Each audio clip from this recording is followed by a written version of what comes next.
kulanti wacan oo wanaagsan idil ahaantiinba saaxiibayaal ku soo dhawaada kanaalka hadafside maanta waxaynu barnaamijkeena ku eegi doonaa meherka dayaxdal nuurshe iyo samsam cabdifataax cali ama farxiyo model balse marka hore intaynan u gadagelin haddii aad nagu cusubtaa fadlan waxaa si xushmad leh kaaga codsanaynaa inaad noo subscribe gareyso muuqaalka la gareyso shiina share gareyso oo la wadaagto asxaabtaada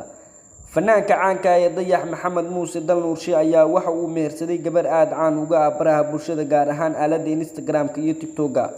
waxa uu maanta meherkoodu ka dhacay magaalada Muqdisho ee caasimadda dalka Soomaaliya meherkooda ayaa mid aad si weyn u soo qayb galeen fanaaniin iyo waliba dhalinyarada ku dhaqan magaalada Muqdisho waxaan aad social media loogu qaadaa dhigaya oo lagu falanqeynaya xidigan iyo xidigtan oo nolosha ku midoobay oo dadka iska xushay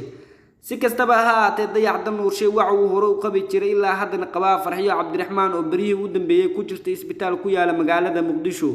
dayax iyo samsam ayaa waxa ay muddo badan saaxiibo ku ahayeen barta Instagram iyagoo halkaasi isku dhaafsan jiray fikiro kala duwan kaftan iyo jacayl ugu dambeyn waxa isla meereystaan maanta ay xalaal isku yihiin oo lamaane noqdeen dayaxdal nuurshe oo dhihi jiray farxiyo inan kale la guursan maayo ayaa maanta hadalkiisii beenoobay wuxuuna maanta jabiyay darbigii laba xaaslayaasha xaaskii hore ee dayaxdal nuurshe ayaa la sheegay in ay arintan fajac iyo la yaab ku noqotay xaaska labaad ee la guursaday ila daabo muuqaal laga soo duubay xaaska cusub ee dayaxdal nuurshe oo maanta dhigatay xaflad ay xitaa ku sugan yihiin fanaaniin dhowr ah